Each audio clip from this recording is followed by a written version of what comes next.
control the public. Religion has often been used as a tool by the powerful to exert control over the public, leveraging fear, manipulation, extracting offerings and tithes, moral codes, community identity, contradictions, fabrication, misquoting the Bible, false doctrine, false teaching, and the control of knowledge to maintain authority, the suppressed dissent throughout history. Manipulation, extracting offerings and tithes, moral codes, community identity, contradictions, fabrication, misquoting the Bible, false doctrine, false teaching, and the control of knowledge to maintain authority and suppress dissent throughout history. Manipulation.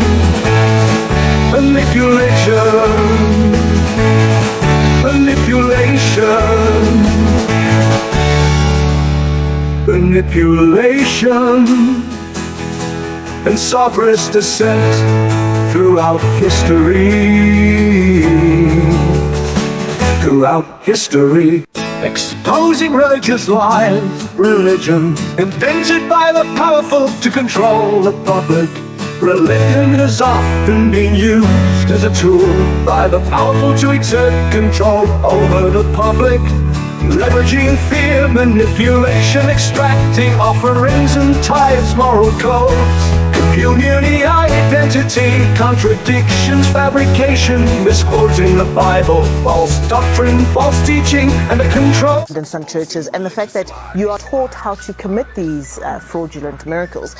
What should people be aware of? And maybe you can even start by telling us how some of them are done. Okay. When we talk about a staged miracle, we talk about what is organized. Number one, when a pastor says that tomorrow there will be a miracle, when we talk about a miracle, it's something that should shock even the pastor. But if the pastor is aware of what is going to happen, it's no longer a miracle, it's staged and arranged. So in most of the time, they organize people on the wheelchair, they give them money, they come sit on the wheelchair. So before that day, the pastor will talk about the kind of miracle that will be happening on that night. So they know particular, we've got people that will be seated on the wheelchair. And we also have this stage miracle of miracle money. Usually, before the church starts, they call people who are in the church to come on the stage for what we call a chain prayer. And while you are here, some of the ushers, remember, the pastor does not work alone.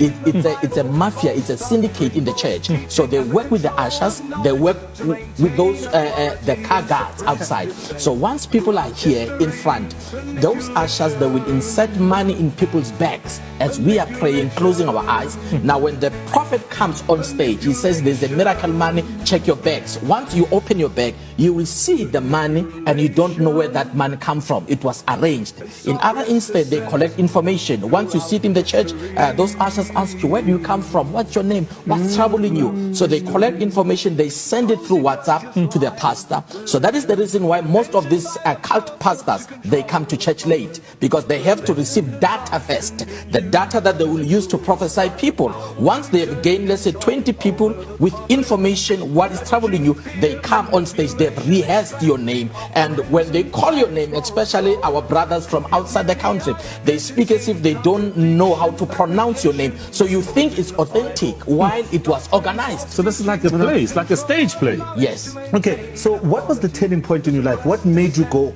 I'm done?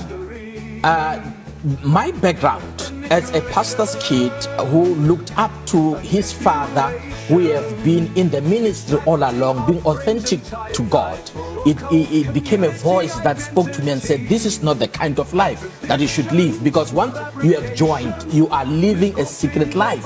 You are in a secret society, you hide things. Yes. In your book, Church Mafia, you also speak about keeping all of this a secret from your wife, the congregation, apparently your wife not really buying into this dark way. I mean, take us through that moment, that part of your life as well. I lived a secret life for some time because of even my trip to Nigeria. I had to lie, and even the room where I had to put all these spirits, I told my wife not to enter there before I go to church Saturday night, I have to go into those spirits, to speak to those altars. So all along I lived a secretful life, but there are others, they join with their wives these days. Fundis, ngicela ukubuza, what was in that room that you hid in your house? It was more of the calabash, the traditional pots, and the other one, it was bottles that had some particular oils, the oils that we used in the church. That is where you take those oils, then you mix with other oils, so that whosoever that will use the oil, they will remember you and they will be hooked up to your church. One question that really sticks out for me is, what is your biggest regret in all of this? My biggest regret is how I deceived people. How, if you do something knowing it is not okay by itself, it's deception. How I lied to the body of Christ, how I lied to South Africans, and that is the biggest regret. But on top of that, I said to myself, I will be a voice to warn others. And even the same people that I have deceived, I had an opportunity to go back to them and close the church and tell them, you need to go and look for the true church. Okay, and where can people get the book? Exposing religious lies, religion invented by the powerful to control the It's available and also on social media. Thank you so much, Pastor, for coming to the show. by the powerful to exert control over the public, leveraging fear, manipulation.